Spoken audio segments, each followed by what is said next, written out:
신년 집회 오신 우리 성도님들을 주님의 이름으로 환영합니다. 우리 앞뒤 좌우 성도님과 인사하겠습니다. 잘 오셨습니다. 잘했습니다. 예.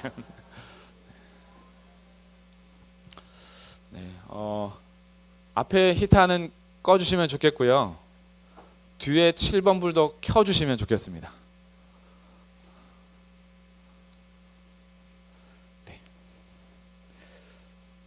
네, 제가 볼 땐 너무 어두워 보여서요. 오늘 두 번째 시간 함께 하나님 말씀을 나누는데, 이번 신년 집회 주제는 성도의 품격입니다. 성도로서 살아가는 우리들의 삶의 자세를 생각해 보는데, 특별히 복음서를 중심으로 해서 우리가 하나님의 말씀을 함께 나누려고 합니다. 어제는 나의 왕이 누구인가 라는 거였어요.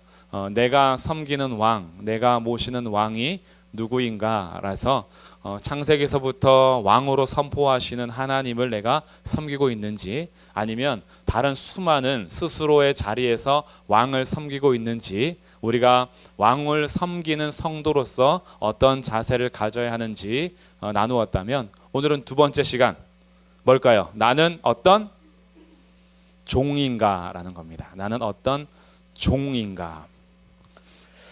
예수님이 나의 왕이심을 고백함에도 불구하고요, 같은 왕을 섬겨도 섬기는 종으로서의 자세는 각각 다를 수 있습니다. 그러니까 종도 종이 많은 거죠. 그 어떤 종이냐에 따라서 옛날에 이 높으신 분한테 딸랑딸랑하는 종이 있었어요. 딸랑딸랑 딸랑딸랑 옆에 딱 붙어가지고 막 이렇게 싹싹싹 빌고요. 그 자기 상관과 상사에게 아주 잘 보여서 어떻게 해서든지 거기 딱 붙어 있으려고 하는 그런 종이 있는가 하면, 자기의 유익이나 자기 이익과 상관없이 주인의 마음을 시원하게 하는 종이 있습니다. 그리고 어떤 종은요, 믿을 수가 없어요. 주인이 이 종을 믿고 뭔가 맡겨야 되는데, 이 종은 도대체 믿을 수가 없어요. 손이 많이 가죠. 항상 챙겨야 되고, 오히려 더 내가 섬겨줘야 되고, 그러니까 주인이 불이기고 뭔가 맡기기에는 항상 불신이 되는 그런 종이 있는가 하면, 어떤 종은요, 그냥 턱 맡길 수 있어요. 이거 맡아서 해라 라고 맡길 수 있는 신뢰받는 종이 있습니다. 또 한편으로는요, 잘하였다다 착하고 충성된 종아라고 칭찬받을 종이 있는가 하면, 악하고 게으른 종아라고 책망받는 종이 있을 수 있습니다. 그러니까 주인은 변하지 않아요. 주인은 같은 분인데, 같은 주인을 섬기는 종은 다를 수 있다는 거죠. 그래서 오늘 우리들은 그러면 나는 과연 어떤 종인가 라는 이 말씀을 같이 생각해 보시면서, 오늘 우리가 종으로서 어떤 자세를 가져야 하는지 살펴보면서 현재 나의 자세를 한번 점검해 보시고요. 잘하는 게 있다면 스스로도 이렇게 좀 격려해 주시고, 그리고 계속해서 그 종의 자세를 잘 유지하시되, 혹시 종으로서 내가 버려야 될 것들이 오늘 발견된다면 이 새해를 시작하시면서 그런 종의 모습은 버리고 온전히 주님께서 원하시는 종의 모습으로 다지는 그런 첫발이 되기를 주님의 이름으로 축복합니다. 오늘 우리가 이 마가복음 말씀을 통해서 함께 나누지만요, 사실 종이 그러면 언제가 가장 아름다운가, 어떤 종의 모습이 아름다운가 라는 것은 창세기에서부터 보여주고 있어요. 창세기 말씀 우리 한번 가보겠습니다. 창세기 1장 말씀입니다. 이제 시작이 됐죠. 벌써 또 성경을 찾겠구나. 마가복음 읽어놓고 또 창세기로 가는구나. 창세기 나눠드린 강의하는요, 맨 끝에만 볼 수 있는 거예요. 종의 품격 결론 부분에서만 보는 거니까, 나머지는 이제 성경에다 표시도 하시고, 뒷면이 또 빈 종이에요. 이면지예요. 그래서 뒷면에다 혹시 기록하고 싶은 것들을 기록하면서 하면 좋을 것 같아요. 자, 하나님께서 천지를 창조하시는 장면인데, 종으로서 어떤 자세가, 그리고 어떤 모습이 가장 아름다운가라는 것을 창세기 1장부터 사실은 보여주고 있어요. 자, 4절 말씀에 하나님 이렇게 말씀하십니다. 빛이 하나님 보시기에 좋았더라.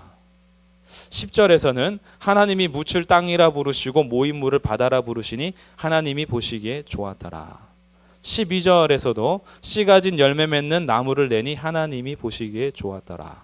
18절에서 낮과 밤을 주관하게 하시고 빛과 어둠을 나누게 하시니 하나님 보시기에 좋았더라. 21절 끝에 그 종류대로 창조하시니 하나님 보시기에 좋았더라. 25절에서도 그 종류대로 만드시니 하나님이 보시기에 좋았더라. 31절 같이 읽겠습니다. 시작. 하나님이 지으신 그 모든 것을 보시니 보시기에 심히 좋았더라. 저녁이 되고 아침이 되니 이는 여섯째 날이니라. 아멘. 하나님 보시기에 좋았더라. 하나님께서 인정하는 모습이 있어요. 그럼 그 인정하는 모습이 뭘까요? 하나님께서 계속 창조할 때마다 반복되는 하나님 보시기에 좋았더라 이 모습인데, 저희가 송구 영신 예배를 마치고 청년들과 함께 바다에 갔잖아요. 전 다녀오면서 깨달았습니다. 전 더 이상 청년이 아니라는 사실을. 정말 피곤하더라고요. 근데 이제 다녀와서 거기서 일출을 이렇게 보는데 다행히 날씨가 너무 좋아서 그렇게 또 멋진 광경을 봤어요. 그래서 한 5분 동안 피로가 사라지고요. 다 계속 피곤했어요. 일출을 보는데 이 일출이 얼마나 아름다운지, 제가 주문진에 살았지만 주문진 해수욕장에 사람이 그렇게 많은 건 이번에 또 처음 봤어요. 아, 일출 보러 사람이 정말 많이 가는구나. 그런데 그 사람들이 동해안을 향하여서 달려가는 이유는 뭘까요? 그 사람들은 잘 모르겠지만 저는 아는 게 있어요. 하나님이 신실하시기 때문에 동쪽으로 가는 거예요. 만약에 하나님이 신실하지 않아서 새 첫날 서쪽에서 해 뜨게 하면 어떡할 거예요? 동해안 열심히 달려갔는데 이번부터 내가 마음이 바뀌었어. 서쪽에 해 뜨게 할 거야. 그러면 동해안으로 가는 것이 허무한 거죠. 어느 날 갑자기 주님께서 오늘은 남쪽에서 뜨게 할 거야. 그러면 과학 법칙이 존재할 수가 없어요. 그러니 해를 뜨는 걸 딱 보면서 저는 또 지식인이잖아요. 오늘도 지구는 돈이 감사합니다. 태양을 중심으로 지구를 이렇게 돌게 하시니 하나님 감사합니다. 그 이제 오면서 쭉 묵상을 하는데, 모든 자연 만물이 하나님께서 창조하심에 복종하여 그 자리에 있는 것이 아름다운 거죠. 그러니 오늘도 태양은 뜨는 것이고 오늘도 파도는 들락날락 하는 것이고요. 여전히 하나님께서 창조하신 그 별들이 자기 자리에 있기 때문에 이 우주 전체가 존재하고 있는 거죠. 그러니 피조물은 하나님께서 지으신 그대로 있는 그 모습이 아름다운 건데, 오늘 이 창조 기사에서 하나님 보시기에 좋았다라는 무엇을 전제로 하느냐? 그게 뭘까요? 하나님께서 빛이 있으라 하시면 어떻게 했어요? 빛이 있었다. 하나님 말씀하시면 어떻게 됐어요? 그대로 되었다라는 거예요. 이것을 창세기 1장에서는 계속 강조합니다. 그래서 7절, 1장 7절에 하나님이 궁창을 만드사 궁창 아래의 물과 궁창 위의 물로 나뉘게 하시니 그대로 되니라. 9절 끝에도 그대로 되니라. 11절 끝에도 그대로 되어. 15절에 그대로 되니라. 모든 것들이 하나님 말씀하신 대로 그대로 되는 거예요. 24절 하나님이 이르시되 땅은 생물을 그 종류대로 내되 가축과 기는 것과 땅의 짐승을 종류대로 내라 하시니 어떻게 됐어요? 그대로 되니라. 30절 끝에도 그대로 되니라. 그래서 31절 하나님이 지으신 그 모든 것을 보시니 보시기에 심히 좋았더라. 그러니 하나님 보시기에 심히 좋았더라라는 전제는 뭐예요? 하나님 말씀하신 그대로 되니라. 여기에서 하나님 기뻐하시는 종의 모습을 찾게 됩니다. 하나님께서 기뻐하고 아름답게 보시는 종의 모습은 외모도 아니고요, 가진 것도 아니에요. 하나님께서 보시는 종의 아름다운 모습은 하나님 말씀하시면 그대로 되니라예요. 이것이 주님께서 기뻐하고 아름답게 보시는 장면입니다. 그럼 이것이 창조에서만 나타나느냐? 그러지 않습니다. 하나님의 종으로 살아가는 사람 중에 구약의 출애굽을 이끈 유명한 종이 있죠. 누굴까요? 모세. 모세가 하나님의 명령에 따라서 성막을 완성하는 장면으로 우리 함께 가보겠습니다. 출애굽기 40장 말씀입니다. 자, 출애굽기 40장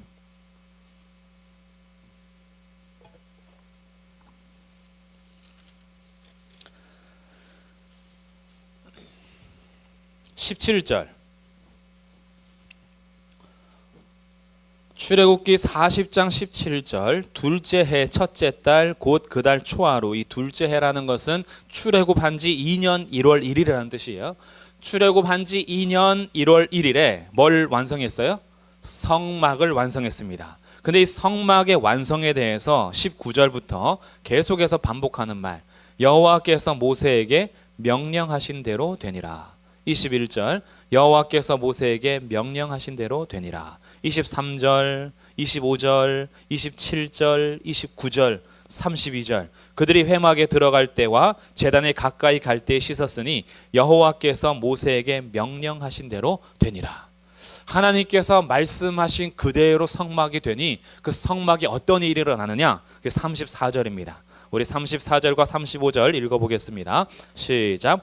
구름이 회막에 덮이고 여호와의 영광이 성막에 충만하매 모세가 회막에 들어갈 수 없었으니 이는 구름이 회막 위에 덮이고 여호와의 영광이 성막에 충만함이었으며. 아멘. 창조 때에 죄가 들어오기 전에 하나님께서 말씀하심에 그대로 되니라. 그래서 하나님 보시기에 좋았더라. 하나님의 영광이 선포되고요, 하나님의 영광이 찬란하게 빛났던 창조. 그러나 인간이 죄로 인하여서 하나님의 영광에 이르지 못하는 죄악의 삶을 살아가는 가운데 주님께서 그 영광의 충만함을 보여주신 장소가 성막이었어요. 그럼 내가 하고 싶은 대로, 내가 계획한 대로, 내가 설계한 대로 성막을 지었기 때문이 아니라 성막에 하나님의 영광이 가득한 이유는 여호와께서 모세에게 명령하신 대로 되었기 때문에, 하나님의 명령에 따라서 그대로 지어진 성막에 하나님의 영광이 충만한 거예요. 그러니 여기에서도 알게 됩니다. 정말 하나님의 영광이 가득한 아름다운 모습은 하나님 명령하신 그대로의 삶이라는 걸 알게 돼요. 피조물로서 가장 아름다운 모습입니다. 하나님께서 지으신 피조물로서 우리의 가장 아름다운 모습은 세수하고 목욕하고 화장했을 때가 아니라 우리의 가장 아름다운 모습은 하나님 앞에 순종하고 있을 때, 하나님께서 말씀하시면 그대로 하고 있는 그때가 하나님께서 보시기에 가장 좋은 시간이요, 하나님의 영광이 충만함이 되는 겁니다. 이것을 주님께서 우리에게 계속 가르쳐 주고 계세요. 그러면 이 위대한 여호와의 종 모세의 종이 있었어요. 그게 누굴까요? 모세의 종 여호수아. 그럼 여호수아는 어떻게 살았는가? 11장 말씀입니다. 여호수아 11장. 자, 여호수아는 가나안 땅에 들어가서 전쟁을 하죠. 모세가 들어가지 못하고 이 세대들과 함께 들어가서 가나안 모든 땅을 점령합니다. 그 점령하는 것을 마치는 기사가 11장에 기록이 돼요. 여호수아 11장. 여리고 점령하고 아이성 점령한 이후에 남쪽의 모든 왕국을 다 점령하고 북쪽에 있는 왕을 다 점령한 다음에 기사가 어떻게 기록되어 있는지 여호수아 11장 15절 말씀을 같이 읽어보겠습니다. 시작. 여호와께서 그의 종 모세에게 명령하신 것을 모세는 여호수아에게 명령하였고 여호수아는 그대로 행하여 여호와께서 모세에게 명령하신 모든 것을 하나도 행하지 아니한 것이 없었더라. 아멘. 여호수아가 들어가서 가나안 땅을 점령할 때 자기 마음대로 했다라는 거예요, 명령하신 대로 했다라는 거예요. 그렇죠. 그래서 여호수아 때도 부흥기가 되는 거예요. 모세 종으로 살았어요. 여호와의 종인 모세의 종으로 있던 여호수아가 모세가 죽고 나서는 여호와의 종 여호수아가 된 거예요. 그러면 그는 여전히 모세의 명령을 받아 모세가 나에게 말한 대로 가나안 땅을 점령하는데, 모세의 명령을 그대로 받는 이유는 모세가 누구의 명령을 받았기 때문이죠? 하나님의 명령을 받았기 때문에. 그래서 모세의 명령에 따라서 순종하는 여호수아는 결국 하나님의 명령에 순종하여 가나안 땅을 점령한 겁니다. 이것을 15절에서 얘기해 주고 있는 거예요. 여호와께서는 그의 종 모세에게 말씀하셨고 모세는 여호수아에게 말씀하셔서 여호수아가 모세를 통하여서 하신 하나님의 말씀을 그대로 이루게 되는데 하나도 행하지 아니한 것이 없었더라. 여기까지가 가나안 정복입니다. 하나님께서 타락한 인류에 찾아오셔서 아브라함에게 약속하신 땅을 주시고 하나님께서 약속하신 민족을 허락하신 이곳이 여호수아 때 성취가 되는 거죠. 그건 대단한 일입니다. 여호수아, 하나님께서 그 아브라함과 약속하셨던 땅과 민족이 지금 성취가 되잖아요. 그리고 나서 사사시대가 이어지는데 사사시대에서는 뭐가 바뀌었죠? 사사들에게는 왕이 있었나요? 없었나요? 없었다라는 거죠. 여기에서 이제 반전이 이루어집니다. 여호와의 종 모세도 하나님 명령하신 대로 행하고 여호수아도 하나님 명령하신 대로 살았는데 사사기에 들어가면서부터 그들은 하나님의 명령대로 행하지 않고 자기가 옳다라고 생각하는 대로 살았어요. 이거 이 정도면 괜찮지. 이거는 우리가 좋다고 여기는 거 아니냐. 모여서 회의했어요. 회의에서 자기네끼리 결정을 지었어요. 하나님의 말씀은 이미 기록되어 있는데 기록된 말씀은 등한시하고 우리끼리 지금 현재 옳다라고 여기는 것으로 결정지어서 살았던 거예요. 그럼 사사시대 사람들이요, 일부러 나쁜 것을 순종한 게 아닙니다. 일부러 나쁜 결과를 원해서 자기들끼리 회의한 게 아니에요. 그 어떤 이스라엘 백성들도 자기네가 망하기 위해서 결정한 게 없었어요. 그들은 다 내노라는 똑똑한 사람들, 그래도 지식인들, 앞을 그래도 내다볼 수 있는 사람들이 모여서 이스라엘 공동체를 위해서 어떻게 해야 될 것인가 라고 최선책을 찾은 거예요. 자신들이 생각하는 최고의 방법들을 찾아낸 거예요. 그러나 성경은 그들이 했던 모든 일들 속에서 이스라엘의 왕이 없으므로 각각 자기 소견에 옳은 대로 행했다. 누구 소견대로요? 각각 자기 소견에 어떤 대로? 옳은 대로. 그러니까 이거 잘 생각하셔야 돼요. 그들은요, 자기네가 생각하기에 옳지 않은 대로 행하지 않았어요. 자기네가 생각하는데 옳은 대로 행한 거예요. 근데 그 옳은 대로 행했던 사사시대가 부흥기인가요? 완전히 악취나는 그런 캄캄한 시대인가요? 캄캄하죠. 우리가 잘 살펴왔던 대로 사사시대만큼 악취나는 시대도 별로 없어요. 그런데 그들이 그렇게 악취를 내게 하기 위해서 결정했던 것이 아니라 자기 소견에 옳은 대로 결정했어요. 모여서 옳다라고 여기는 걸 결정한 거예요. 그런데 그들이 회의하고 결정한 모든 것이 왜 잘못됐느냐? 하나님의 말씀은 이미 기록되어 있는데 그 말씀의 그대로의 순종은 없었던 거죠. 이건 종의 모습이 아닌 겁니다. 그럼 오늘 우리들은 어떤 종의 모습으로 살아가고 있는지요? 하나님께서 우리에게 말씀하심에 대해서 우리는 창조의 아름다움, 성막의 영광의 충만함, 가나안 땅을 정복하여서 하나님께서 이루고자 하는 일들을 이루어가는 그런 종으로서의 모습인가요? 아니면 우리도 여전히 내가 옳은 대로, 내가 생각한 대로, 내가 계획한 대로, 내가 맞다라고 생각하는 대로 나의 인생을 철저하게 계획 잡아서 기록된 하나님의 말씀은 여전히 선포되고 우리에게 있음에도 불구하고 이거는 나와 상관없어요. 이거는 그냥 설교용 소스죠. 그러니까 목사님한테만 필요한 거예요. 이거 없으면 할 말이 없으니까. 그러니까 이것은 그냥 예배 시간에 툴툴 털고 오는 그런 하나의 책으로 여겨진다면 그것이 우리 사사시대인 겁니다. 각각 자기 소견에 옳은 대로 행하는 시대예요. 그 예배 드릴 때는 필요한데 가정에서 가정이 계획할 때는 이게 필요 없어요. 교회에서 예배 드릴 때는 이게 필요한데 내가 취업할 때는 이게 필요 없어요. 내가 결혼할 때도 이거 필요 없어요. 내가 자녀를 양육할 때도 이건 필요 없어요. 자녀들이 학교를 결정할 때도 이건 필요 없어요. 내가 재정을 관리할 때도 이건 필요 없는 거예요. 왜? 이건 내 삶과 무관하거든요. 그러니까 이거는 그냥 예배 시간에 펼쳐보는 예배용 설교거리인 거죠.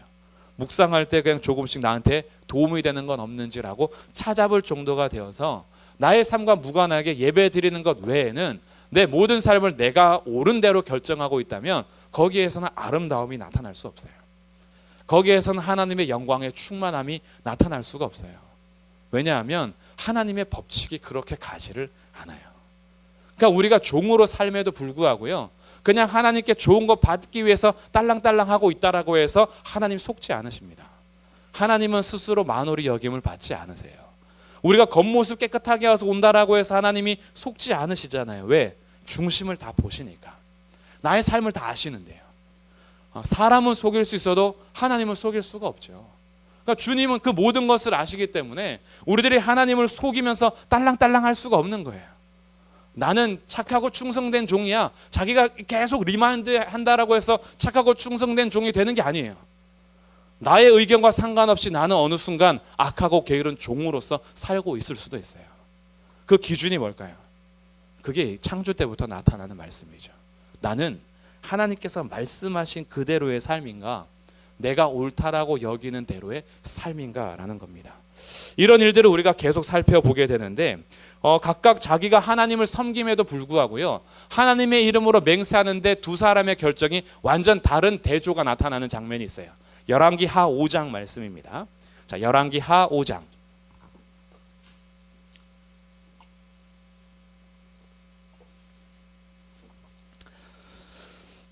열왕기하 5장에서는 나아만이 고침받는 장면이에요.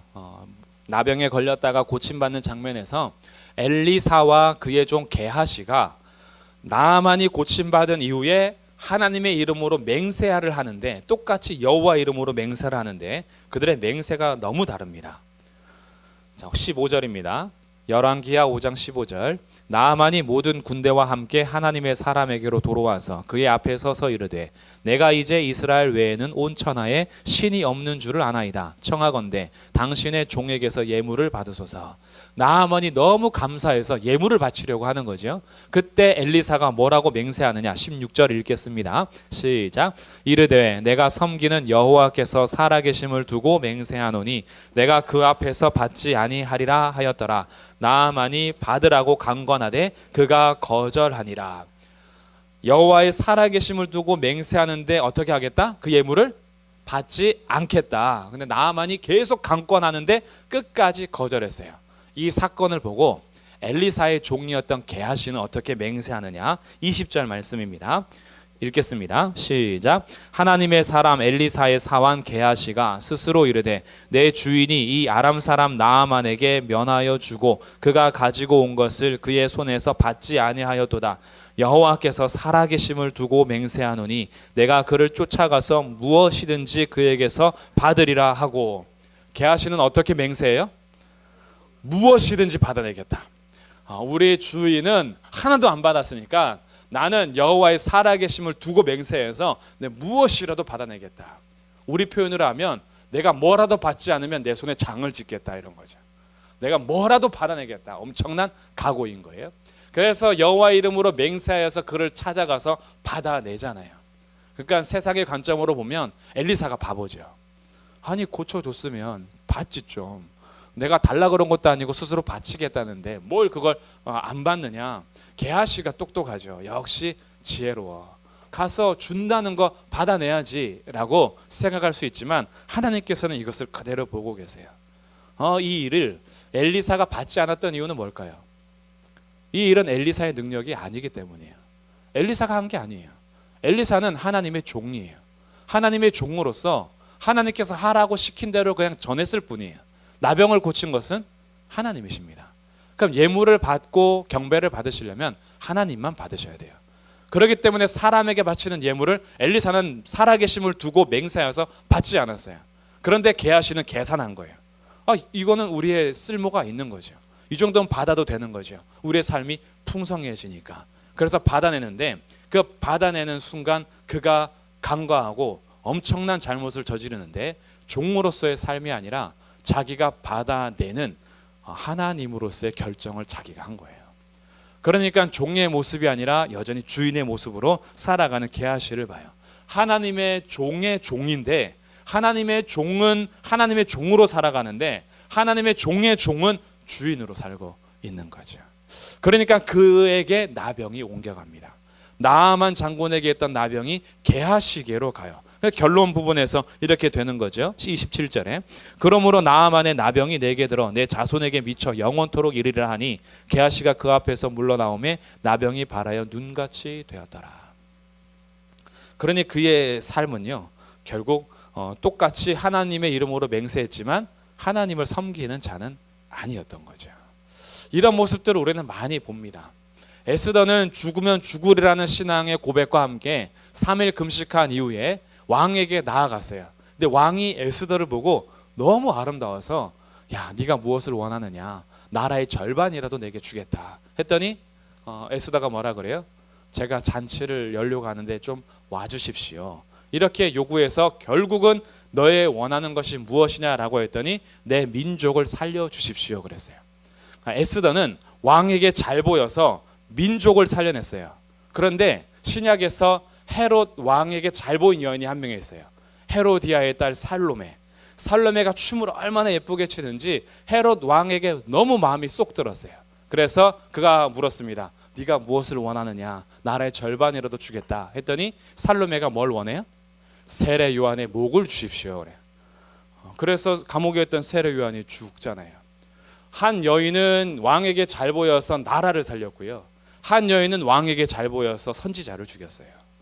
똑같이 왕 앞에서 잘 보이는 모습을 통해도 그가 가지고 있는 것이 무엇이냐에 따라서 결과가 생명이냐 죽음이냐로 나눠지는 거예요. 우리가 하나님의 종으로 산다라고 하지만 우리가 종의 모습을 제대로 갖춰가지 않으면 우리의 소원과 우리의 아뢰는 것이 생명을 살리는 것으로 열매를 맺는 것이 아니라 죽는 것으로 열매를 맺을 수도 있다라는 거예요.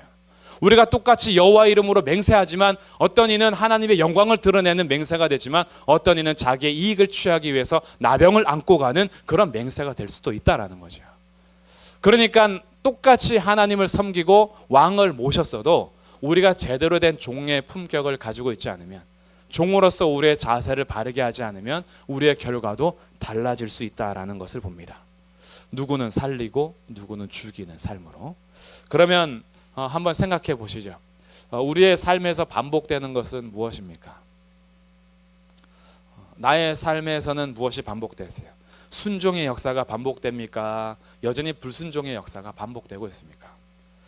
하나님 앞에 순종하는 모습으로 내가 나의 제자리를 지키고 계시는지, 아니면 하나님의 자리를 떠나서 나의 자리를 떠나서 내가 하고 싶은 욕망과 내가 하고 싶은 대로의 삶을 여전히 살아가려고 하는 건 아닌지, 그 삶에 대해서 결과는 달라집니다. 하나님 앞에 순종하는 제자리의 삶은 아름다움이에요. 보시기에 좋았더라. 그리고 그의 삶을 통해서는 생명이 이어져 갑니다. 그러나 그 자리를 떠나서 내가 하고 싶은 대로, 내가 원하는 대로의 삶을 살아가는 빗나간 자리에는 나병이 결과고 사망을 낳는 결과를 갖게 되는 거죠. 길 자체가 달라요. 똑같이 하나님을 섬긴 것 같지만 사실은 하나님을 섬긴 게 아니었던 거죠. 수많은 선지자들의 모습을 한번 생각해 보십시오. 선지자도 되게 많았는데 참 선지자는 하나님의 말씀대로 전하는 자고요, 거짓 선지자는 자기 생각한 대로 말하는 자예요. 그러니까 참 선지자와 거짓 선지자의 구분도 외모로 평가하는 것이 아니라 그가 하나님의 말씀 그대로를 선포하느냐, 자기가 계산하고 생각한 대로 선포하느냐에 따라서 달라진 거죠. 근데 사람들은 인간의 방법과 계산대로 설득하는 선지자들을 좋아했어요. 왜냐하면 자기네가 원하는 말을 해주거든요. 자기네가 원하는 비결들을 알려줍니다. 자기가 듣고 싶었던 말들을 계속 해주니 자신들이 생각해서 사람의 귀를 즐겁게 해주는 말들을 연구하는 선지자들이 인기가 훨씬 좋았죠. 근데 참말을 하는 선지자들은 오히려 백성들로부터 멸시를 당하고 조롱당하고 왕에게서는 때로는 감옥에 갇히기도 하는 그런 순환을 겪었어요. 그러나 주님은 그들을 정확하게 나누셨습니다. 하나님의 말씀을 그대로 선포하는 선지자를 참 선지자로, 아무리 인기가 좋고 사람들에게 인정을 받아도 하나님께서 주신 말씀이 아니라 자기가 하고 싶은 대로 말하는 자는 거짓 선지자로. 그리고 그 둘의 결과는 달라요. 참 선지자로부터는 결국은 당장 선포되는 것이 징계요 재앙일 줄 몰라도 참 선지자를 통해서 결국 이루는 것은 평안과 구원이지만, 거짓 선지자가 전하는 것은 당장 평안과 구원일지 몰라도 그들의 삶의 결과는 사망이었던 거죠. 이것이 구약의 역사 속에서 계속 반복이 됩니다. 그리고 우리는 알고 있어요. 구약의 역사가 성공인가요? 실패인가요? 어땠어요? 구약 역사가 이렇게 성공하면서 순종하였다라로 마칩니까? 아니면 순종했다가도 완전 나락으로 떨어지면서 끝납니까? 나락으로 떨어지면서 끝나요. 첫사람 아담이 실패한 것처럼 첫 번째 이스라엘은 실패한 역사를 구약에서 보게 됩니다. 그래서 우리에게 구원자가 필요했어요. 하나님께서 이 땅 가운데 예수님을 보내주시는데 참 선지자로서, 참 제사장으로서, 하나님의 아들로서 보내주시는 그 예수님의 모습이 우리 가운데 어떤 모습으로 비춰지느냐, 오늘 마가는 예수님을 종의 모습으로 비추고 있어요.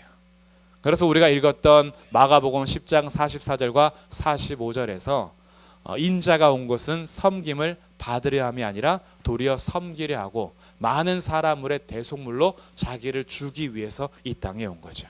그래서 마가는 순종하는 종의 모습으로서의 아들을 그려내고 있습니다. 마태는 왕으로서의 예수님의 모습을 그려내서 사자복음서라 했다면, 마가는 종으로서 예수님을 보여주면서 소의 복음서라 그래요. 소. 묵직하게 순종하는 가축의 이미지. 가축 중의 왕입니다. 사자는 동물의 왕이라면, 그렇게 해서 예수님의 그 순종의 모습을 그려내는 핵심 구절이 우리가 읽었던 10장 44절과 45절의 말씀이었어요. 이 마가는요, 굉장히 이야기를 긴급하게 전하는데, 첫 번째 사람 아담이 실패한 것을 두 번째 아담인 예수님은 성공하십니다. 첫 번째 이스라엘은 실패했지만 이스라엘의 참 선지자로 오시는 예수님은 성공하세요. 그래서 모든 시험을 이기십니다. 시험을 이기셔서 시험 당하는 자들을 도우실 수 있는 분으로 우리 가운데 나타나셨어요. 그리고 그 하나님의 아들이시며 사람의 아들인 예수님이요, 마태복음이 제일 짧은데 사복음서 중에서 10장부터 16장까지 있는 이 마가복음 안에 예수님이 어떤 분이신지를 그려내기 위하여 1장부터 10장까지는 예수님께서 하신 사역에 대해서 펼쳐지고 있어요.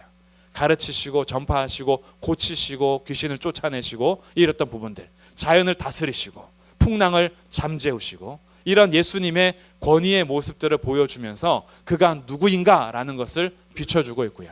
11장부터 16장까지는 십자가를 초점 맞추어서 중점적으로 예수님께서 예루살렘에 입성하면서부터 죽으시고 부활하시는 일주일의 시간을 11장부터 16장까지 할애하고 있어요.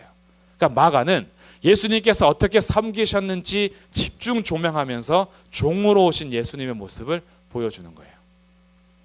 이스라엘이 실패했던 종의 모습, 첫 번째 사람 아담이 실패했던 종의 모습을 예수님은 오셔서 그것을 그대로 순종함으로 완전한 우리의 구원자의 모습을 보여주고 있다라는 겁니다. 그래서 예수님의 이 이야기를요, 마가는 굉장히 긴급하게 사용합니다. 사사건건을 아주 긴급하게 진행시키면서 마가복음을 기록하고 있어요. 근데 어느 정도로 섬기느냐? 어느 정도로 섬기죠? 죽음으로까지 섬기는 거예요. 예수님은 자기 목숨을 내줬어요. 뭘로 내줬냐면 대속물로 내주셨어요. 자기가 죽음으로 대신 속죄하신 겁니다. 우리가 지불해야 될 값을 예수님이 대신 지불하셔서 우리를 사시는데 자기 목숨을 버리면서까지 섬기러 오신 거지요. 이런 종의 모습을 마가복음에서는 우리는 계속 보게 돼요. 예수님이 어느 정도로 섬겼는지. 그러나 우리가 복음서에서 살펴보면 여러 종의 모습들이 등장합니다. 마태복음 20장에는 포도원 종의 비유가 나오는데, 포도원을 맡기고 주인이 떠나갔는데 이 포도원 새 맡아서 관리해야 될 농부들이 자기네가 주인으로 여겨지는 거죠. 그래서 주인이 거둘 때가 되어서 보내니까 그 종들을 어떻게 해요? 죽이는 거예요. 그래서 때려서 보내고 죽이고 막 이러는데 나중에는 아들을 보냅니다. 포도원 주인의 아들을 보내는데 그 포도원 주인의 아들을 어떻게 해요? 상속자니까 죽이자 그러죠. 그럼 주인이 올 때 어떻게 하겠느냐? 그들은 분명히 종인데 종으로 살지 않아요. 포도원 주인으로 사는 거죠. 또한 달란트 비유 아시죠? 주인이 맡겨주고 갑니다. 달란트를 5달란트, 2달란트, 1달란트를 맡기고 가요. 누가복음에서는 10명의 종에게 한 문화씩 주고 갑니다. 그러니까 다 똑같이 하나씩 받았어요. 그런데 5달란트 받은 자는 결국 남겼고 또 5달란트 이상을 남기고, 그래서 10달란트로, 그리고 이 2달란트도 2달란트를 더 남기고, 1달란트 받은 자는 땅에 묻었다가 그대로 꺼내는 종의 모습을 보죠. 한 문화씩 맡긴 자들도 마찬가지입니다. 한 문화씩 맡겼는데 한 사람은 이 한 문화로 10문화를 남겼고, 또 한 사람은 한 문화로 10문화를 남기게 됩니다. 근데 어떤 종은 한 문화를 그대로 가지고 있다가 한 문화를 이렇게 주는 모습을 비유로 보여주고 있어요. 그러니까 같은 주인이 종에게 각자 맡겼음에도 불구하고 어떤 종은 착하고 충성된 종으로, 어떤 종은 게으르고 악한 종으로 나타나는 모습을 보게 되는 거죠. 그러면서 우리에게 비춰주는 거예요. 우리는 어떤 종일까요? 우리는 착하고 충성된 종으로서 살고 있을까요? 악하고 게으른 종으로서 살고 있을까요? 이것을 우리는 늘 진단할 줄 아셔야 돼요. 왜냐하면 우리도 종이거든요. 왕을 섬긴다면 우리의 위치는 종이라는 사실을 늘 인식해야 되는데, 그러면 오늘 주제처럼 나는 어떤 종인가라는 거예요. 나는 어떤 종으로 살고 있는가. 그러니 종이요, 달란트와 문화의 비유에서 얼마나 똑똑해요. 이거 괜히 썼다가 본전 잃으면 어떡해요? 본전이라도 잃지 않으려고 남겨둔 계산을 주인이 칭찬하지 않습니다. 자기의 계산과 자기의 방법대로 보존한 것을 칭찬하지 않아요. 주인이 원했던 것을 그것을 사용하라는 거였어요. 그러나 그는 순종하지 않는 거죠. 악하고 게으른 종이 된 겁니다. 그리고 이제 여러 종들이 칭찬을 받을 때 이렇게 얘기합니다. 잘했다. 너에게 상급이 있을 거야 라고 하면 제대로 된 종은 뭐라고 답변할까요? 누가복음에 나오는데 무익한 종이오니 할 일을 했을 뿐입니다. 그래요. 자기가 종으로서 악하고 무익한 종이 사실은 그 책망을 받는 말이거든요. 무익하다. 종이 유익되는 게 하나도 없어요. 종이 주인에게 유익이 돼야 되잖아요. 그런데 무익한 종이라는 것은 사실은 그것은 책망받는 일인데 칭찬받는 종이 주인에게 뭐라 하냐면 무익한 종이오니 할 일을 했을 뿐입니다 라고 얘기하는 거죠. 그는 자기의 위치를 정확히 아는 거예요. 주인이 시켰으니까 하는 거고요. 주인이 말씀하셨으니까 하는 거예요. 그 주인이 나에게 시키지 않으면 자기는 어떤 유익도 없는 거죠. 무익한 종이기 때문에 해야 할 일을 했을 뿐인 겁니다. 이게 성경에서 보여주는 종의 모습들이에요. 근데 사실 이 종의 모습을 살피다 보면은 우리가 이런 자부심을 가지기가 좀 어려워요. 나는 칭찬받겠다. 나는 잘하고 있다. 나는 착하고 충성된 종이다. 이렇게 스스로 자부하기에는 우리에게 좀 어려움들이 많이 있어요. 늘 뒤돌아서면 나는 더 불성실한 것 같고 조금 더 충성했어야 되는데 그러지 못한 것 같고 조금 더 부지런했어야 되는데 게으른 것 같고 자기의 삶의 모습은 항상 하나님 앞에서 부끄러운 종의 모습으로 많이 보일 때가 있죠. 이런 종들에게 예수님께서 구원자가 되시고 종의 모델이 되어주셨어요. 예수님 통해서 우리가 어떻게 종이 돼야 하는지를 알게 하신 거죠. 그래서 예수님께서 먼저 종으로 이 땅에 오셔서 우리를 섬겨주신 겁니다. 어떻게 섬겨주셨냐 하면 십자가에서 죽음으로 섬겨주셨어요. 그러니까 이제 우리들의 모델은 예수님이 되는 거예요. 종으로서 살아가야 될 성도의 품격은 그 예수님을 닮는 거구나. 그리고 거기에서 5가지 말씀을 우리는 이제 찾게 됩니다. 자, 이제 그럼 5가지니까 벌써 프린트 이제 볼 때가 됐고, 이 말은 결론부로 왔다는 얘기인데 이 5가지를 얼마나 길게 하느냐에 따라서 이제 내용이 좀 달라질 거예요. 자, 먼저 첫 번째 종으로서의 품격은 뭘까요? 자기 십자가를 지고 그 다음이 뭘까요? 날마다입니다. 날마다. 자, 자기 십자가를 지고 어떻게 해요? 날마다 예수님을 따라간다라는 거예요. 이게 종으로서의 자세입니다. 자, 우리 성경 보시면서 함께 찾아보겠습니다. 마가복음 8장 34절 말씀입니다.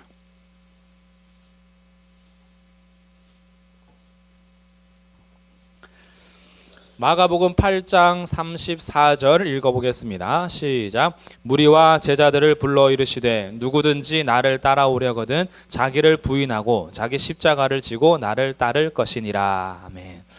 누구든지 나를 따라오려거든 자기를 부인하고 자기 십자가를 지고 나를 따를 거래요. 그러니까 주님께서요 지금 뭘 원하시냐 하면 우리에게 십자가를 부끄러워하는 삶을 떠나서 각각 자기 십자가를 질 것을 요구하시는 거예요. 우리가 왕으로서 예수님을 섬길 때에 왕의 십자가를 우리는 부끄러워하지 않는 삶을 사는 것이 왕을 섬기는 성도의 품격이었어요. 근데 종으로서의 품격은요 십자가를 부끄러워하지 않는 것을 넘어 각각 자기 십자가를 지고 따라가는 거예요. 근데 이 따라가는 것을요 사실은 날마다 해야 되는 거예요. 날마다. 왜냐하면 자기를 부인하고 자기 십자가가 지는 것이 한꺼번에 되는 게 아니에요. 하나님 십자가를 한 방에 통과하게 해주십시오. 이런 거 없어요. 이번 2019년에 1년 동안 지고 평생 안 지게 해주십시오. 1년 한꺼번에 제가 지고 가겠습니다. 나머지는 그냥 십자가 없이 살게 해주십시오. 이런 거 없어요. 십자가를 지고 따라가는 삶은 날마다예요. 그래서 바울이 뭐라고 고백해요? 나는 날마다 죽노라. 날마다 죽노라. 어제 우리가 십자가를 지고 갔다라고 해서 오늘 포기해야 되는 것이 아니라 오늘도 자기 십자가를 지고 가는 거예요. 근데 우리가 알 게 있어요. 십자가가 뭔가, 자기 십자가가 뭔가. 예수님의 십자가와 우리의 십자가는 구분됩니다. 우리가 십자가를 진다라고 해서 우리가 지는 십자가가 나를 구원할 수 없어요. 내가 지고 가는 고난과 내가 지고 가는 십자가로 내가 구원받는 게 아닙니다. 오직 예수님의 십자가만 나를 구원하세요. 그러니까 내가 십자가를 지고 간다라는 것은 이 고행이 끝나고 이 고난이 끝나서 십자가를 잘 지고 가서 내가 이 결과 구원받는다라는 게 아니에요. 우리가 십자가를 지는 건 예수님께서 구원하셨기 때문에 지는 거예요. 이것을 헷갈리시면 안 돼요. 예수님의 십자가와 우리 십자가의 차이입니다. 예수님의 십자가는 우리를 구원하는 십자가지만 우리가 지고 가는 십자가는 순종하면서 얻게 되는 십자가예요. 그러니까 이것은 구원을 위한 십자가가 아니에요. 구원받은 자로서의 십자가인 겁니다. 그러니까 오해하시면 안 돼요. 내가 당하는 모든 고난이 십자가가 아니에요. 어떤 분들은 남편이 십자가래요. 어떤 분들은 아내가 십자가고, 어떤 분들은 저 왼수 같은 아들이 십자가일 수도 있어요. 그런 모든 것을 십자가라 하지 않아요. 왜냐하면 우리 선택의 결과는 내가 책임지고 살아갈 거예요. 그리고 어떤 부분에 있어서는 내가 죄로 인하여서 얻게 되는 고난이 있어요. 내가 하나님의 말씀과 상관없이 선택한 모든 결과에 따라서 오늘 내가 먹게 되는 쓴 것들이 있어요. 그 모든 것을 십자가라 하지 않아요. 십자가라고 할 때는 주의 말씀에 순종할 때 오는 환난을 말하는 겁니다. 주의 말씀에 순종할 때 평안과 복만 오면은 누가 순종 못 하겠어요. 근데 주의 말씀에 순종할 때 세상이 하나님과 대적하기 때문에 주의 말씀에 순종할 땐 고난이 따라와요. 이것을 자기 십자가라고 하는 거예요. 나를 사랑하고 나를 부인하지 않으면 절대 질 수 없습니다. 왜? 내가 이러려고 예수 믿었어 이렇게 나오거든요. 내가 이러려고 순종했단 말인가? 하나님께 순종했으면 잘 돼야 되는데 왜 순종했다니 망하냐 이거죠. 근데 그것을 지고 가는 걸 십자가라 그러는 거예요. 그러니까 모든 고통과 아픔과 슬픔을 다 십자가라 하는 게 아니에요. 밭을 생각하면 좋겠습니다. 씨앗이 밭에 떨어지는데 어떤 밭에 떨어지면 돌밭에 떨어졌을 때 이 씨가 뿌리를 얕게 열어서 맺히긴 했는데 나중에 해가 뜨니까 금방 말라버렸어요. 이것을 예수님께서 뭐라고 설명하시냐 하면 그가 말씀을 받을 때는 기쁨으로 받으나 말씀을 순종하려고 하니까 뭐가 따라와요? 고난과 고통이 따라오는 거예요. 환난이 오는 거죠. 그러니까 말씀을 버리는 거예요. 말라버리는 겁니다. 이건 십자가를 포기하는 거죠. 내가 순종함으로 겪어야 될 환난과 고통을 지지 않는 것, 이거 십자가를 지지 않는 거예요. 날마다 십자가를 진다라는 건 뭔가 하나님의 말씀에 순종할 때 따라오는 고난이 분명히 있어요. 왜냐하면 하나님 말씀이 잘못됐기 때문이 아니에요. 이 세상이 잘못됐기 때문에 그래요. 이 세상은요 하나님 말씀대로 살아가는 그것을 가만두지 않거든요. 세상의 체제 자체가 하나님께서 원하시는 체제로 흘러가지 않아요. 그러니까 하나님 말씀에 순종하려면 우리가 이겨내가야 될, 겪어나가야 될 환난이 있어요. 그걸 지라는 거죠.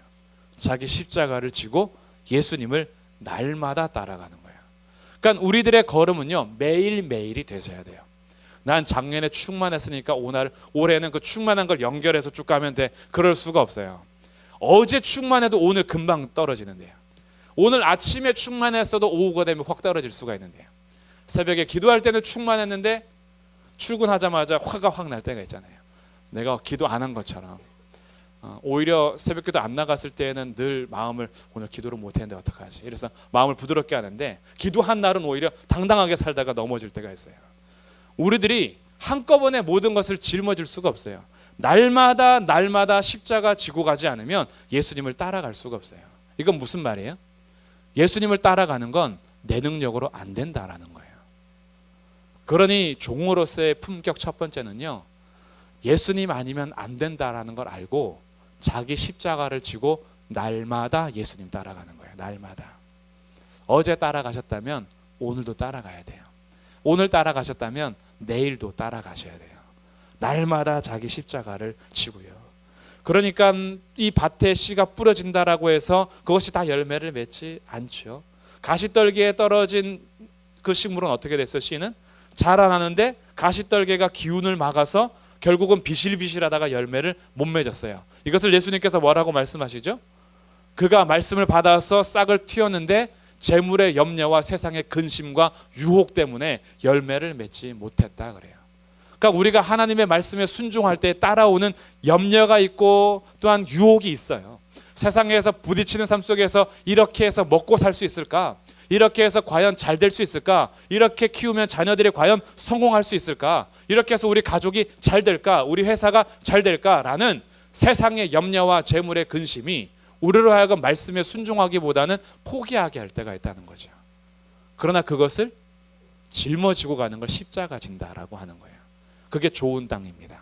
좋은 땅에 뿌려진 씨앗은 결실을 맺는데 뭐로 결실 맺냐 하면 인내로 결실을 맺는 거예요.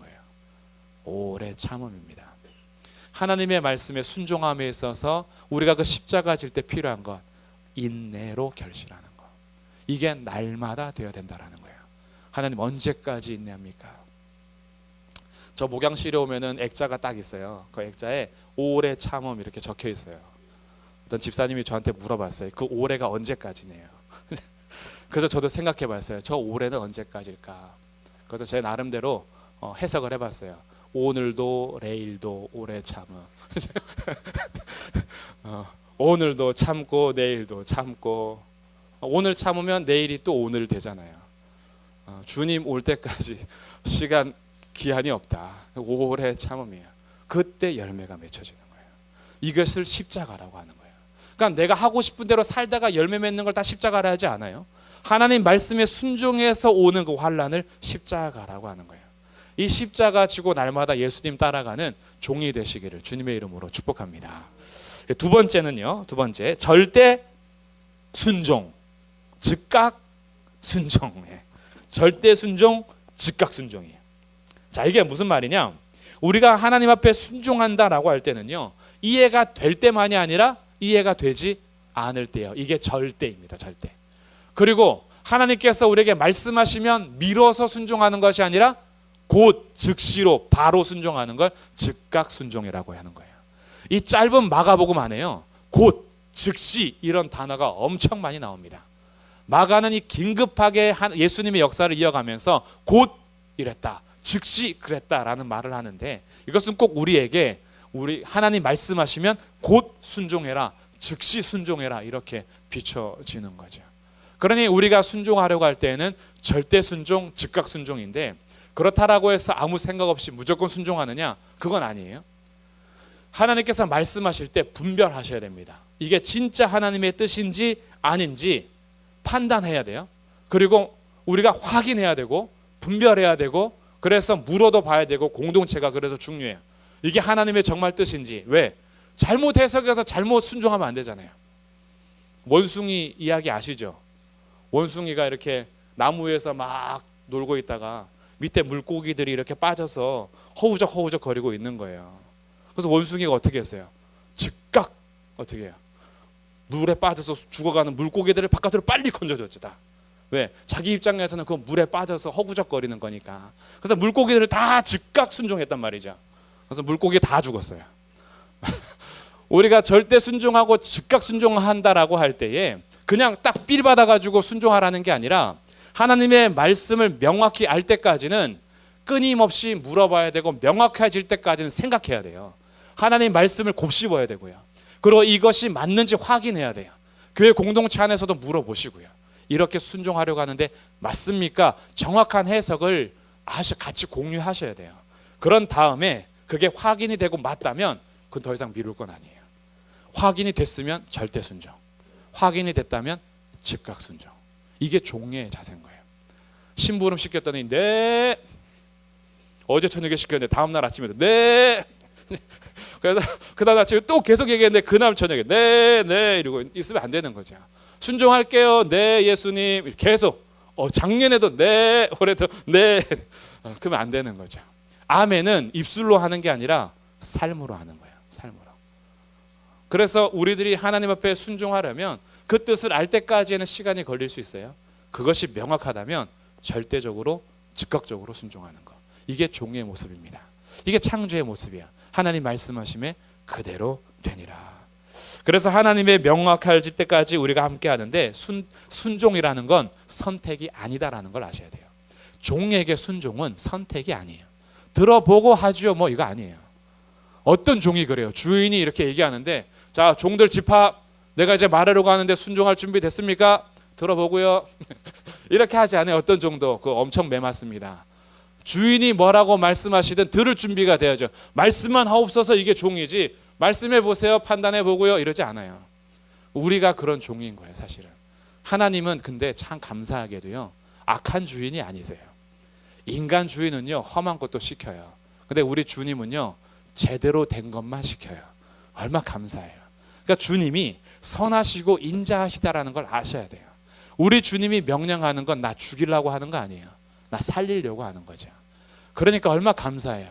인간 주인에게도 절대적으로 순종해야 될 종이라면 선하시고 인자하신 하나님의 종으로서 절대 순종하고 즉각 순종한다라는 건 진짜 복된 일이죠.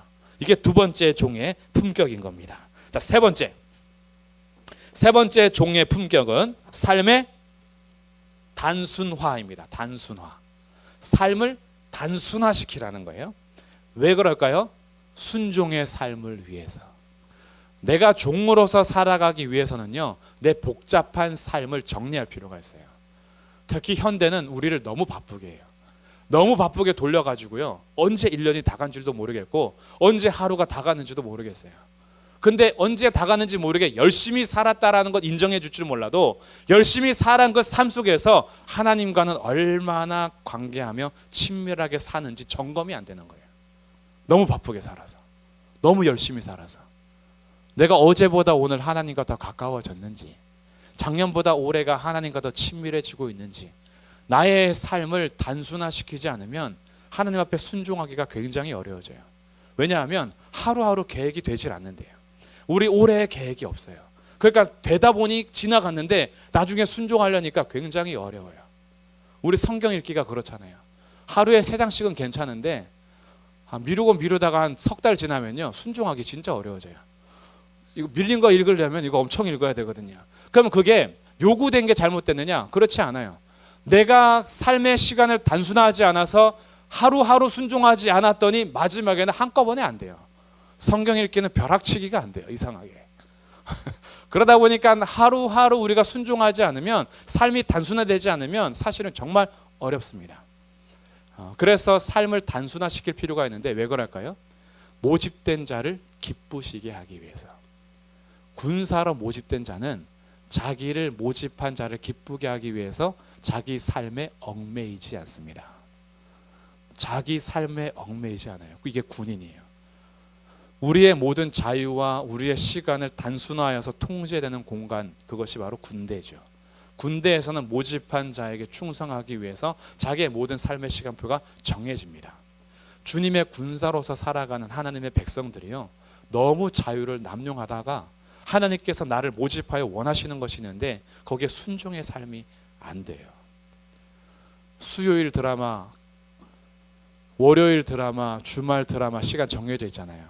그거 보기 위해서 내 삶의 시간표를 얼마나 잘 짜세요. 그러면 주의 말씀을 읽는 시간이 정해져 있냐 이거죠. 나는 왜 드라마 보는 시간은 정해져 있는데 왜 말씀 읽는 시간은 안 정해져 있어요. 그냥 이런 거야. 시간 되면 읽지 뭐. 오늘 시간이 없네. 내일 읽지 뭐. 언제 한 달이 갔지? 못 읽겠다. 성경 통독은 내일이 아니야.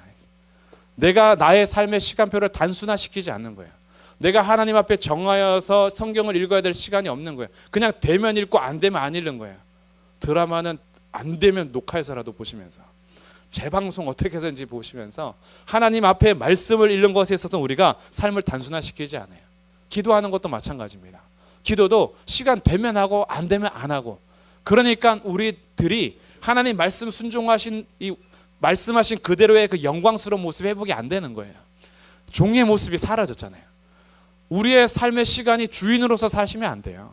우리에게 허락한 하루하루의 시간이 종으로서의 시간 계획이 되셔야죠.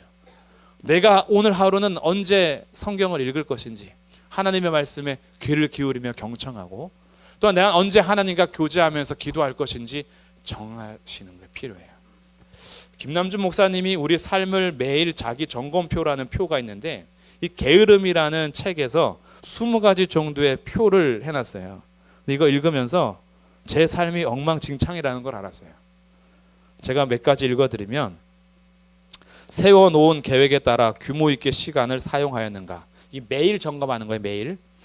2번, 정해놓은 기도의 시간을 지켰는가. 3번, 기도 시간에 열렬하게 마음으로부터 우러나오는 기도를 하였는가. 4번, 성경 읽는 시간을 정해두고 지키고 있는가? 5번 하나님의 말씀을 읽고 묵상하는 일에 부지런하였는가? 6번 공예배에 참석하였는가? 하나님께서 우리에게 허락하신 교회 공동체 안에서 함께 모여서 드리는 예배 시간은 약속되어 있잖아요. 우리 매주 바뀌지 않습니다. 이번 주에 수요예배는 오후 5시, 다음 주에는 9시, 그 다음에 수요예배 없고요. 막 이러지 않아요. 정해져 있어요. 공예배 시간은 정해져 있어요. 이건 뭘까요? 성도들이 약속되어 있다는 거예요. 근데 여기에 대해서 별로 자기 시간표를 단순화시키지 않아요. 이거는 시간 되면 드리는 거고 안 되면 안 드리는 거예요. 7번 준비된 마음으로 공예배에 나아가 선포되는 말씀에 집중했는가? 8번 직장생활 또는 학교생활을 근면하게 하였는가? 9번 부주의하게 일 처리하지는 않았는가? 10번 필요 이상의 수면을 취하지는 않았는가? 12번 TV를 보는데 너무 많은 시간을 낭비하지는 않았는가? 13번 불필요한 정보나 오락을 위한 인터넷 사용에 과도한 시간을 투자하지는 않았는가? 14번 취미 활동에 과도한 열정을 소비하지는 않았는가? 15번 불필요한 만남을 유지하느라 시간과 물질을 허비하지 않았는가? 18번 과식하지는 않았는가? 19번 먹고 마시는 일에 과도한 욕망을 가지고 많은 시간과 돈과 생각을 사용하지는 않았는가? 20번 잠들기 전 하루를 되돌아보며 반성하고 내일을 계획하는 시간을 가졌는가? 매일매일 점검하면서 자기가 하나님의 종으로서 살기 위해서 자기의 삶의 시간표를 단순화시키는 것, 종으로서 사실은 굉장히 중요한 자세입니다. 왜냐하면 이 시간이 우리 거 아니에요. 주님이 우리에게 허락하신 인생이에요. 우리 언제 주님 앞에 갈지 아무도 몰라요. 그럼 우리에게 허락하신 날마다의 시간을 하나님 앞에 부른 자를 기쁘게 하기 위해서 군사로서 자기의 삶의 시간표를 단순화시킬 필요가 있어요. 단순화되지 않으면 순종하기가 어려워집니다. 시간을 너무 많이 써버렸거든요.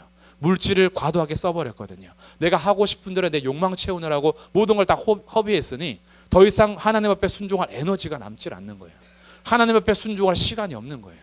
그러니까 하나님께 순종하기 위해서 올해는요, 한번 나의 하루하루의 시간표, 한 달의 시간표, 나의 삶을 하나님께 순종하기 위해서 한번 맞춰보는 그 단순화 과정이 필요한 겁니다. 이게 세 번째 종으로서의 품격, 삶의 단순화 되겠습니다. 자, 네 번째는 주인을 사랑입니다. 사랑. 종으로서의 품격 네 번째는 사랑이에요. 사실 1, 2, 3번이요. 이 4번이 기본이 되어야 해요. 그냥 주님께서 십자가 지라니까 마지 못해서 지고 절대 순종, 즉각 순종 안 하면 큰일 날 것 같아서 하고 삶을 단순화시키는 것, 이거 그냥 하라니까 하는 게 아니라 주인을 사랑해서 한다면 돼요. 이거 사랑해서, 주님을 너무 사랑해서 주님과 교제하고 싶은 거죠. 주님 사랑해서 주님이 나에게 뭐라고 말씀하시는지 듣고 싶은 거예요. 주님 사랑해서 주님과 대화하는 기도 시간 갖고 싶은 거예요. 주님 사랑하기 때문에 하나님과 데이트할 수 있는 시간을 단순화시키는 거죠. 주님 사랑하기 때문에 말씀에 순종할 때 오는 환난을 내가 질 수 있어요. 십자가 지고. 왜? 예수님이 옆에서 같이 계시니까. 하나님을 사랑하기 때문에 오늘도 절대 순종할 수 있는 거예요. 즉각 순종할 수 있는 거고. 그러니 종으로서 이 네 번째 절대적인 겁니다. 주인을 사랑하는 것. 그래서 하나님을 사랑함으로 내가 그 주인의 이름을 높이고 주인께 영광을 돌리면서 하나님을 사랑하고자 애쓰는 마음, 이 종이 가져야 될 품격인 거예요. 하나님의 사랑이 좀 멀어지고 있었다면 올해 다시 가까이 하십시오. 하나님을 사랑하고 더 사랑하는 그런 새 출발이 되는 겁니다. 다섯 번째, 주인을 뭘까요? 신뢰합니다. 신뢰. 종으로서 마지막 다섯 번째 품격은 주인을 신뢰하라는 거예요. 우리 주님께서요, 먹을 것과 입을 것 다 책임져 주십니다. 먹고 마시는 의식주 문제 때문에 염려와 근심에 빠지지 않을 수 있는 건 주인이 나의 삶을 책임져 주시리라는 것을 믿는 종이 가능한 거예요.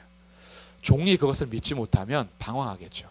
이렇게 주님께 순종하다가 나 굶어 죽으면 어떡해? 안 되지. 내가 알아서 챙겨놔야지. 이렇게 되면 우리가 순종하기가 굉장히 어려워지는 거죠. 그러나 오늘 종으로서 주님을 신뢰하십시오. 어떻게 신뢰하는지 구약에서 보세요. 우리는 약속을 어긴 적이 있어도 주님은 한 번도 나를 실망시킨 적 없고 약속을 어긴 적이 없어요. 인간이 계속해서 반역하고 하나님을 향하여 등 돌릴 때에도 주님은 한 번도 그 눈동자를 돌린 적이 없으세요. 하나님은 신뢰할 수 있어요. 사람은 신뢰하지 못해도 하나님은 신뢰할 수 있어요. 그 신뢰를 회복하십시오. 어떤 부분에서 그 신뢰가 멀어지셨어요? 언제 좀 삐지셨어요? 언제부터 마음이 좀 꼬부라지셨어요? 하나님 못 믿겠는데 언제 어떤 사건이 그러셨나요? 오늘 새해를 출발하면서 하나님은 신뢰할 수 있다는 것을 성경에서 확인하시고 성경에서 확인하는 것이 나의 삶에서 열매가 되기를 바랍니다. 주인을 사랑할 뿐 아니라 주인을 신뢰하는 삶. 그래서 이 5가지, 자기 십자가를 지고 날마다 예수님을 따라가고 절대 순종하며 즉각 순종하고 삶을 단순화시키고 주인을 사랑하고 주인을 신뢰하면서 가는 것이 종으로서 가져야 될 품격이 되겠습니다. 결론의 말씀은 이 방주와 갈대 상자인 단어인 테바트라는 것으로 결론을 맺으려고 해요. 노아의 방주 있죠. 노아의 방주. 그리고 모세 아기 때에 갈대 상자에다 넣어서 나일강에 보내잖아요. 이 방주와 갈대 상자는 똑같은 히브리어입니다. 이 히브리어가 테바트라는 히브리어예요. 그러니까 방주의 크기는 다르잖아요. 방주는 어마어마하게 크고요. 아기를 넣은 갈대 상자는 조그마해요. 그러나 단어는 똑같아요. 테바트. 그럼 이것이 뭔 특징이 있냐면요. 갈대 상자도 방주도 키가 자기한테 없어요. 그 배에는 키가 없어요. 그 상자에는 키가 없어요. 모세가 운전하지 않았어요. 노아가 운전하지 않았어요. 모세가 그 안에서 운전하지 않았어요. 그거는 하나님께 맡긴 거예요. 비가 오고 창수가 나서 이 산 위에까지 넘칠 때 이 배가 어디로 갈지 그건 하나님만 아세요. 그 안에 있는 사람들은 그냥 하나님을 신뢰하고 명령에 따라서 순종함으로 있을 때까지 있는 것밖에 아닌 거예요. 그 배를 움직이는 분은 하나님이세요. 이 갈대 상자도 마찬가지예요. 모세가 이렇게 움직여가지고 바로의 공주한테 간 거 아니에요. 저기 공주가 있는데 저기 가야 살겠다. 이렇게 머리 막 움직여서 가지 않았어요. 흘러가는 대로 갔어요. 그 키는 누가 갖고 계세요? 하나님이 갖고 계세요. 테바트의 공통점은요. 키를 그가 지고 있지 않고요. 키를 그 분이 지고 계시는 거예요. 우리가 종으로서 살아갈 때의 마지막 결론이 그래서 이렇게 나오는 겁니다. 인생의 키를 하나님께. 인생의 뭘 하나님께? 키를 하나님께. 여기에서의 키는 운전대를 말하는 거예요. 내 인생을 어디로 이끌어 가시든지 그 배의 키, 내 운전대, 내 인생의 운전대, 나의 삶을 어디로 인도하시든지 종으로서 주인께 맡기라는 거예요. 우리가 순종해서 구원을 받는다 했으면 정말 어려웠겠죠. 그러나 우리는 순종해서 구원 얻는 게 아니에요. 예수님의 순종하심으로 이미 구원을 얻었고요. 구원받은 자로서 인생의 키를 하나님께 드리면서 순종하며 살아가는 종의 자리입니다. 그렇기 때문에 올 한 해 결심해서 살아가더라도 실패하실 거예요. 뻔한 겁니다. 그러나 그 실패의 자리에서 다시 돌아오시면 돼요. 왜냐하면 예수님은 승리하셨잖아요. 우리가 혹시나 불순종의 자리에 있을 때도 있어요. 그러나 거기에서 다시 예수님께 돌아오시면 돼요. 우리는 불순종해도 예수님은 순종하셨잖아요. 우리가 우리 스스로 구원할 수 있는 것이 아니라 예수님께서 우리를 구원하셨기 때문에 우리는 어떤 자리에서도 나의 인생의 길을 하나님께 맡기고 예수님께로 오시면 돼요. 이 새해가 시작되는 이 한 해가 어떤 실패를 경험하든 어떤 죄악 속에서 내가 발담궜든 아니면 내가 어디에서 불순종했든 간에 오늘 이 말씀을 기억해서 종으로서 돌아갈 자리는 주님밖에 없어요. 내가 스스로 주인이 아니기에 내 인생의 길을 하나님께 이미 맡겼기에 거 멀리 갔더라도 너무 멀리 왔나요 주님? 이 돌아가기에 너무 멀리 왔을지라도 그러나 내가 다시 돌아갈 곳은 주님께 밖에 없는 거예요. 그게 종의 품격인 거죠. 종이 다시 일어나서 주인께로 가는 거예요. 근데 우리 주인이요 멀리 떠났다라고 해서 불순종했다라고 해서 실패했다라고 해서 매들고 쫓아내지 않으세요. 우리 주인은 사실 아버지예요. 멀리 나간 둘째 아들이 돌아올 때까지 목 빠져라 기다렸던 아버지가 우리 주인이세요. 돌아갈 곳은 아버지의 품밖에 없는 거죠.